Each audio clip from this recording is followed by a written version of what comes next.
Yizzo, what's up, y'all? Rothstein here, famed Rothstein Sports Investing Show. Um, Shout out Shabazz, the OG dude I follow on Instagram. That was his little thing. He had a toothpick in his mouth, come in and, Yizzo was popping. That's his shit. I'm just clowning. But yeah, this is famed Rothstein Sports and the betting public sports show. I'm your beloved host, famed Rothstein. I don't have any picks today. So if you have a gambling problem, you can watch this show. We're going to talk a little music again. I just did the one video about songs that I felt were unbeatable in verses. And I want to talk about a couple other things because I fucked up on that. And I owe one person an apology.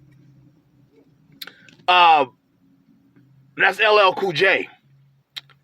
Did not mention him at all in that video. And I'm disgusted that I did that because, people my age, mid-40s, 1987, I'm Bad comes out. I'm Bad. 1987, I'm Bad comes out. Like, if you're of a certain age, you know how to do every dance step with, or every move in that video. You do it with him, get Oreos, eat Cool J, the jelly bean shit, all that. LL is on the LL is the forgotten GOAT, and it's unfair to him. The hip hop community, we owe it to LL to preserve his legacy, to help him preserve his legacy as if not the GOAT, one of the GOATs. The short list, not top 5, top 2 or 3. Because let's be honest, we've seen the picture, that famous picture of Rick Rubin in the dorm. LL got his foot on the bed with the leather pants, signing the contract, and that was kind of a precursor because at the end of the day, LL, either blatantly or inadvertently, rap music was put on a young 18, 19-year-old LL's back because he's really the first solo breakout star. And if he fails, the music probably fails.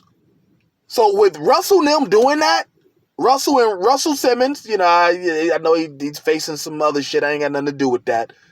But with Russell Simmons doing that and LL succeeding, they pretty much provided the funding for the first 25 years of hip-hop. And we owe LL for that shit. And he's got the song I'm Bad. That's at least a tough out in hip-hop. That's at least a tough out in a verses. Like I said in that last video, you can go check it. I stand by my guns on that. EPMD's You Got to Chill is probably the only unbeatable rap song. And I say that knowing full well, I say that recently finding out that LL and EPMD supposedly had a little smoke back in the day. I ain't got nothing to do with that. But yeah, we owe it to LL. Just because these new people coming through only know him from CSI, shit like that, that's that, okay? And we were there. We owe him to preserve his legacy. He, like I said, from where I can sit, I'm in the Midwest. I have no regional biases. We don't have any big rappers, coming from the Midwest other than Eminem, and I'm going to get on him later. But, I guess Nelly, but I always considered him more South Missouri. We've heard of the Missouri Compromise. But, yeah, we owe it to LL to preserve his legacy. I mean, he's not dead or anything. He can do it himself. But what I'm saying is, we owe it to LL. We owe it to the hip-hop anthem. Because when the history of hip-hop is written, LL deserves his own chapter. There's only a few people that deserve their own chapter. LL's one. Hip-hop was put on his back. Either knowingly or unknowingly, it was put on his back. And he totally succeeded. And we owe that to him. We owe it to him to procure that and preserve it for the, for the hip-hop history. You know what I'm saying? He's the first rapper that look at my fucking hat. I ain't wearing this because MC Shan. Don't get it twisted. I fuck with Shan.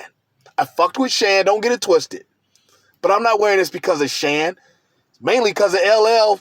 Little Big Kango Kid, rest in peace. I'm not just saying that just because he recently passed. But yeah. But it was mainly LL. Go no further than the I'm Bad video. Look at Kumo D's album cover or the single cover for How You Like Me Now. What's up under the damn truck tire? I mean, it's a diss to LL, but what's up under it? A red Kango. You know what I'm saying? We all know who he was talking about. That's one thing that signified LL, the Kango. I mean, he had the dress, the bars, the clothes, you know what I'm saying, the jewels, I mean, kept his women kind of private. His wife ain't a superstar or, a celebrity like that. But there's something to be said for marrying your first down-ass girl or a girl that was down with you when you was, while you was only a cent. There's something to be said and plaudits to be given for that. If I'm not mistaken, she's, they've been together. Like, this ain't no woman he met along the way. Like, he met her, if I'm not mistaken, he met her before he, like, really became, like, LL Fish Out the Moon LL, right? And there's something to be said about that. I mean, I know, again, him and Jay-Z supposedly had a little, I mean, Jay-Z married to a celebrity. I mean, top of the food chain celebrity. Can't get mad at that one either. You know what I'm saying? Got to celebrate that one too. But yeah, LL, there's something to be said about that, because he was never really, out there really, but yeah.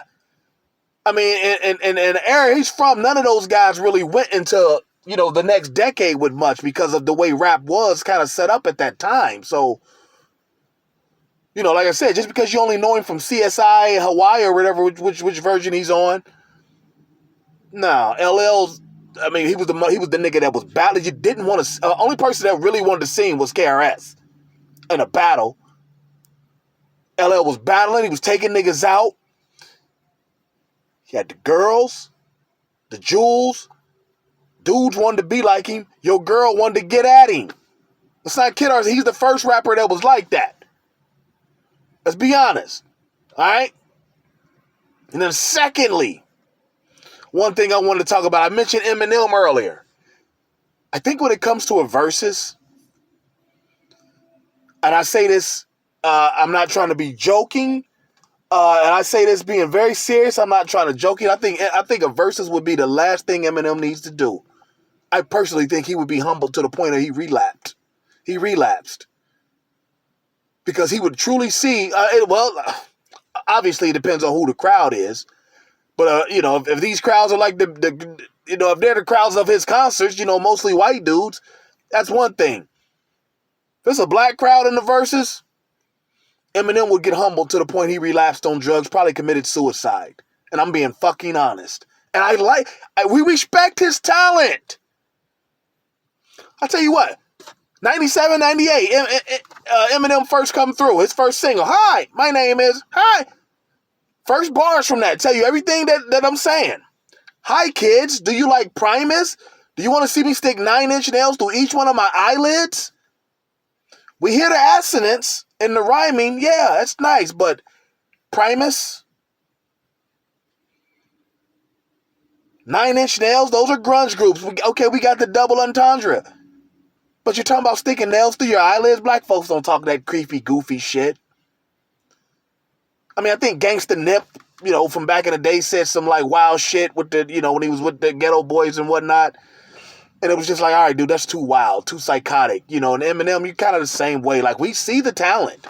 You can't deny his talent. Nobody will deny his talent. But, and I've said this before, we owe Benzino an apology because he was kind of right. 5 Shades Darker, Eminem would be cannabis. But like I said, at a Versus event held outside of Detroit in front of a black audience, Eminem would be humbled because nobody would be rapping along with his shit other than Lose Yourself, maybe Smack That. Can't really think of too many songs. I've never been in a car with motherfuckers and somebody said, throw that Eminem on. I've been in plenty of cars with niggas like, throw that J on, throw that LL on, throw that UGK on, throw that Cube on. Snoop said it best when he talking about Eminem, like, my niggas don't, whatever he said about him, about that, like, I know some people, Big Daddy Kane, my niggas fuck with Big Daddy Kane, Rakim, blah, blah, blah, that just don't fuck with that. He was right. Snoop wasn't lying. I know he is Snoop lying, but he wasn't lying. He wasn't fibbing, huh? That's what I'm saying. Like, that's what I think Eminem would get humbled really bad, and it would be bad for him. Versus is the last thing he needs to do. Do not do a versus, Eminem. If you do, you better make sure that motherfucker is in Detroit. Not even Detroit. Sterling Heights. You know what I'm saying? Skokie, Illinois, some damn where. Paladin. Do not do some shit in New York, Madison Square Garden, where black folks got access to the tickets. Because if it's a mostly black audience, especially if people of a certain age, you would get humbled. And I'm not trying to diss the dude. I mean, if he ever sees this, he'll probably say, man, fuck this motherfucker, blah, blah, blah.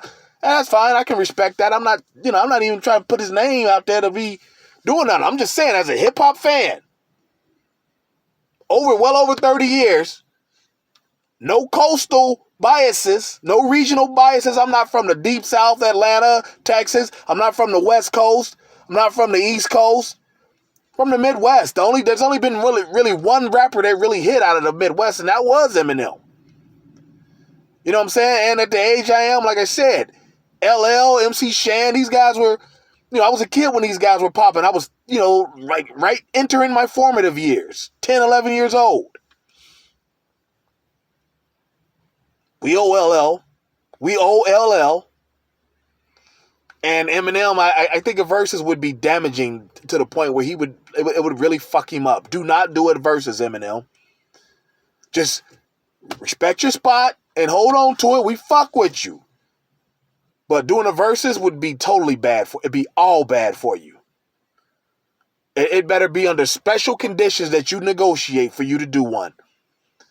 And that ain't necessarily hip-hop doing that. So I don't know, man. But yeah, y'all, like, subscribe, share this video.